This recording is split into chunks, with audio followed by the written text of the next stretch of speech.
بسم الله الرحمن الرحيم. تفسير سورة الضحى. أعوذ بالله من الشيطان الرجيم. بسم الله الرحمن الرحيم. والضحى والليل إذا سجى ما ودعك ربك وما قلى وللآخرة خير لك من الأولى ولسوف يعطيك ربك فترضى ألم يجدك يتيما فآوى ووجدك ضالا فهدى ووجدك عائلا فأغنى فأما اليتيم فلا تقهر وأما السائل فلا تنهر وأما بنعمة ربك فحدث. قوله سبحانه وتعالى والضحى والليل إذا سجى قسمان بأمرين متقابلين. القسم الأول والضحى وهو إقسام بالنهار إذا ظهر نوره وانتشر ضياؤه وأشرق، والقسم الثاني والليل إذا سجى. والليل إذا سجى هذا إقسام من الله بالليل إذا مضى واشتد ظلامه.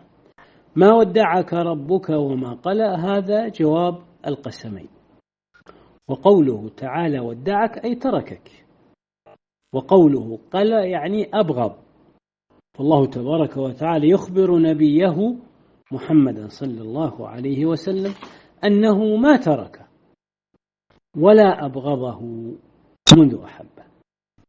ولهذه الآية سبب نزول والله أعلم، حيث روى البخاري ومسلم عن جندب بن سفيان رضي الله عنه أنه قال اشتكى النبي صلى الله عليه وسلم فلم يقم ليلة أو ليلتين فاتته امرأة فقالت يا محمد ما أرى شيطانك إلا قد تركك، فأنزل الله عز وجل والضحى والليل إذا سجى ما ودعك ربك وما قلى.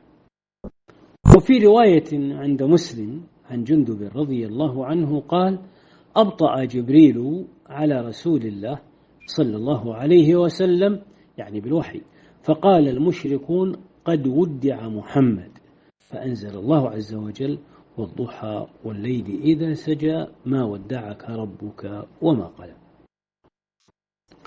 قول الله ما ودعك ربك وما قلى يتضمن ثبوت كمال الضد، أي أن الله عز وجل كان ولم يزل معتنيا بنبيه محمد صلى الله عليه وسلم، وهو سبحانه كان ولم يزل محبا له عليه الصلاة والسلام، بل إنه في غاية كمال الحب، فإن الله عز وجل قد اتخذه خليلا كما اتخذ إبراهيم خليلا.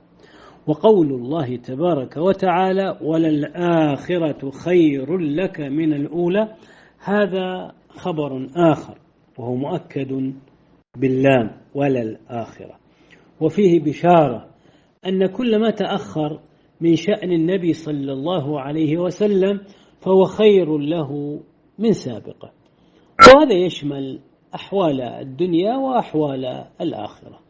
فأما الدنيا فالنبي صلى الله عليه وسلم ابتدى دعوته وحيدا، ثم لم يزل أصحابه يكثرون، ولم يتوفى عليه الصلاة والسلام إلا وهم يزيدون على 100,000. وأما في العلم فلم يزل الله عز وجل ينزل عليه الوحي شيئا فشيئا خلال 23 سنة، ويعلمه حتى بلغ علما وعملا لم يسبقه إليه سابق ولن يلحقه فيه لاحق. وأما من جهة المال فكان فقيرا معدما حتى كان يبيت خاويا من الجوع، ثم لم يزل يفتح الله عز وجل عليه الفتوحات ويهب له من الغنائم من الأعداء حتى فتحت زهرة الدنيا على أصحابه.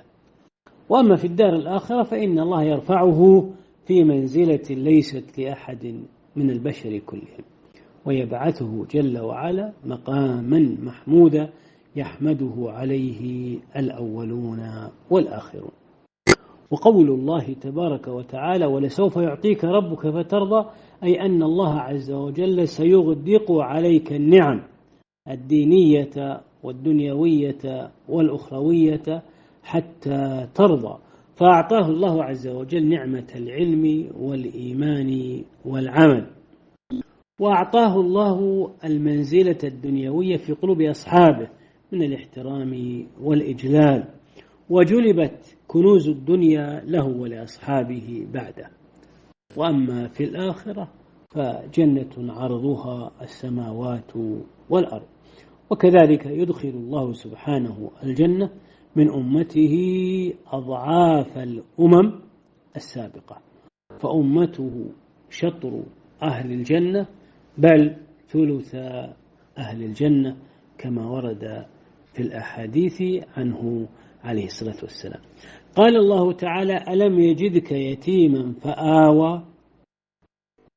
يعني الله تبارك وتعالى يذكر نبيه بالنعم السابقة ليقيس عليها النعم اللاحقة فلا ييأس ولا يغتم لما يسمعه من المشركين. ألم يجدك هنا تقرير، استفهام للتقرير.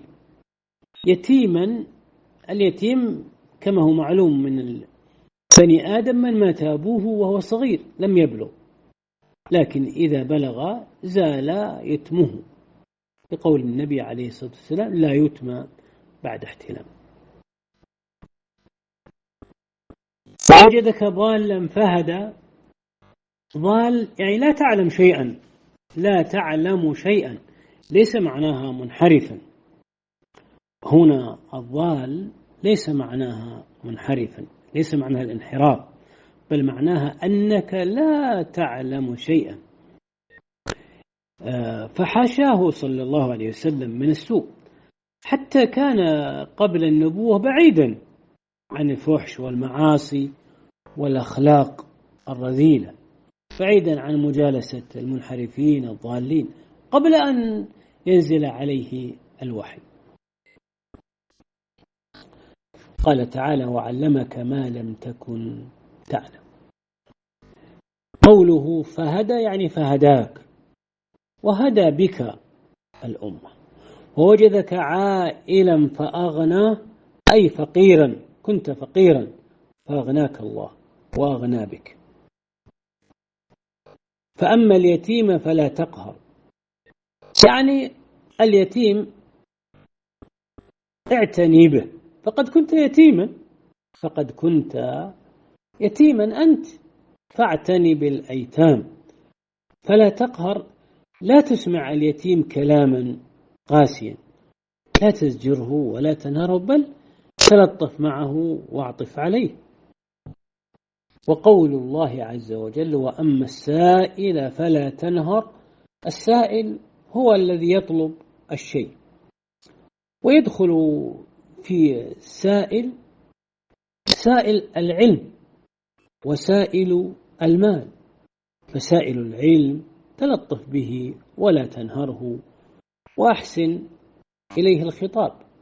وقد كان النبي صلى الله عليه وسلم يعتني بالسائلين من أصحابه، فهو إذا جاءه السائل رحب به.